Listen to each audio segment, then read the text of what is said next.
Pimpinan, mohon maaf, saya minta waktu. Alamin. Wassalamualaikum Pimpinan, saya A432, pimpinan. Bagaimana menjadi capres? Tiba-tiba harus disahkan. Kita mau bicara, mau angkat suara nggak boleh, mic yang dimatikan.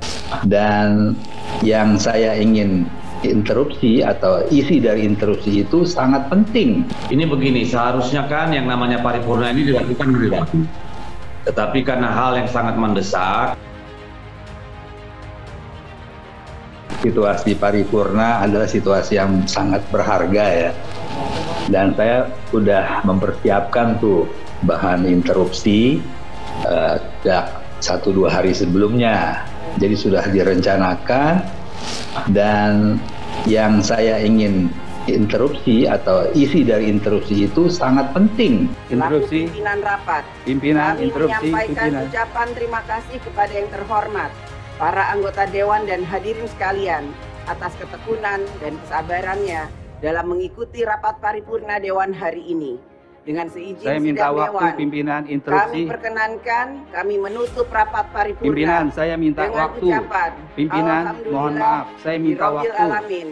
Wassalamualaikum Pimpinan, saya warahmatullahi A432, wabarakatuh. pimpinan. Om Santi Santi Om, Namo Buddhaya, salam kebajikan. Kita mau bicara, mau angkat suara nggak boleh, mic yang dimatikan. Jadi banyak sekali perilaku-perilaku yang janggal. Tapi tetap disahkan. Jadi kita kok dianggap tidak mengerti, kita kok dianggap bodoh semua. Padahal banyak cacat prosedur dan cacat substansinya. ini begini, seharusnya kan yang namanya paripurna ini dilakukan lebih waktu.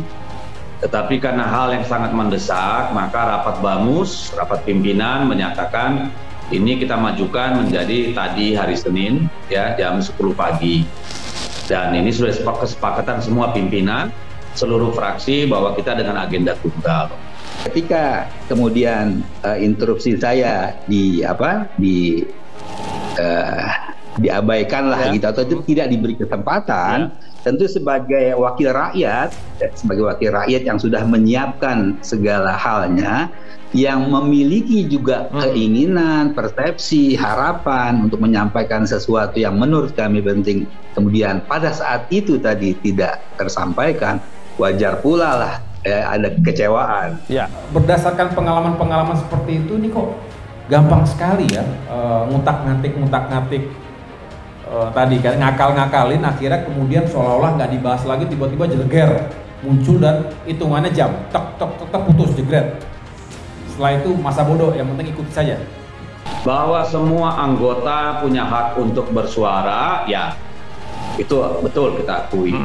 Tapi bahwa pimpinan juga punya hak menentukan apakah menerima atau menolak juga ya. Itulah gunanya palu sidang. Ya, jadi itu juga harus dihargai dua aturan itu.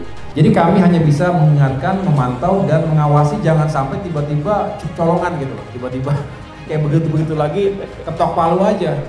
Tapi karena saya menghormati ya agenda yang sudah ditetapkan bersama pimpinan DPR, lalu sudah disepakati dalam Bamus dan rapat pimpinan, ya saya nunggu waktu yang lain. Masih ada paripurna berikutnya, masih ada komisi, masih ada fraksi, voksi dan sebagainya. Jadi acara tadi itu bukan satu-satunya tempat untuk anggota dewan menyampaikan apa yang ada di pikirannya.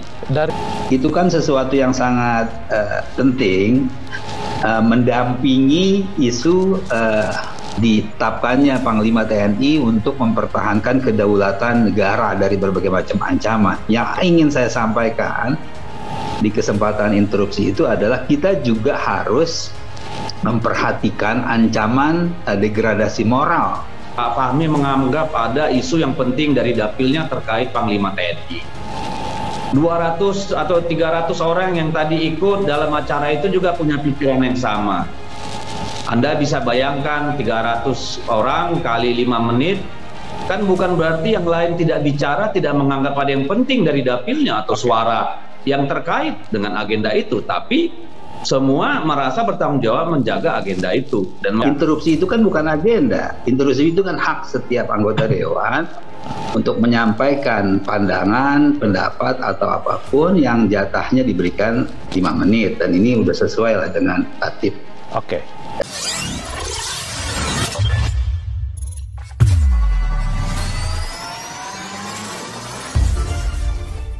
Ketua DPR RI Puan Maharani tidak mendengarkan instruksi dari Wakil Rakyat Fahmi Alaidrus, di mana Puan meneruskan rapat dan menutupnya.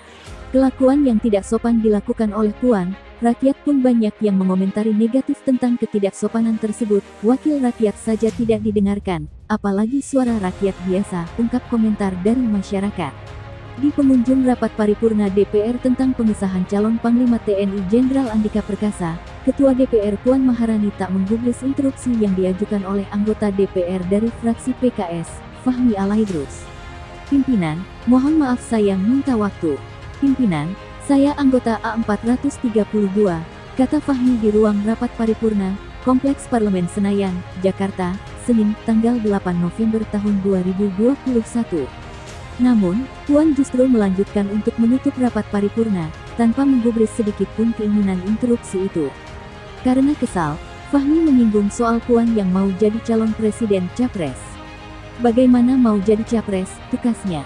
Buntut pernyataan Fahmi tersebut, Ketua Fraksi PDIP Utut Adianto bersama beberapa anggota fraksi PDIP lainnya nampak menghampiri meja Fahmi. Secara samar, Utut menyampaikan agar Fahmi jangan menyinggung soal capres sembari menunjuk-nunjuk Fahmi. Nampak juga anggota fraksi PKS lainnya, Al-Muzamil Yusuf menengahi Fahmi dan Utut, sehingga terjadi pertikaian yang berkepanjangan. Fahmi Alaidrus mengungkapkan alasannya menyindir keinginan Ketua DPR Puan Maharani menjadi calon presiden capres 2024 saat interupsinya diabaikan dalam rapat paripurna DPR.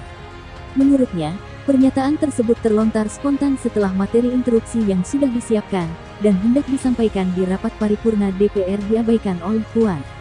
Yaitu mengalir begitu saja, karena rencana yang ingin saya sampaikan sudah saya siapkan dan sengaja di momen rapat paripurna yang sekarang, karena berkaitan erat dengan pengesahan Panglima, ucap Fahmi.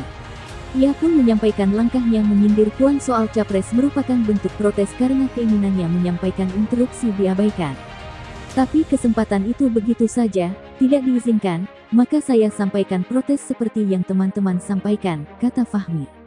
Namun begitu, ia berkata, pernyataan yang menciptakan ketegangan dengan fraksi Partai Demokrasi Indonesia Perjuangan PDIP itu sudah selesai. Fahmi mengaku sudah meminta maaf dan meminta pimpinan DPR untuk memetik pelajaran dari permasalahan yang terjadi. Tetapi hal itu sudah selesai tadi, dengan teman-teman PDIP tadi, saya juga sudah meminta maaf, tetapi tentu saja ini menjadi pelajaran besar, terutama buat pimpinan DPR untuk menghargai dan menjamin hak konstitusi saya sebagai anggota Dewan, ucapnya.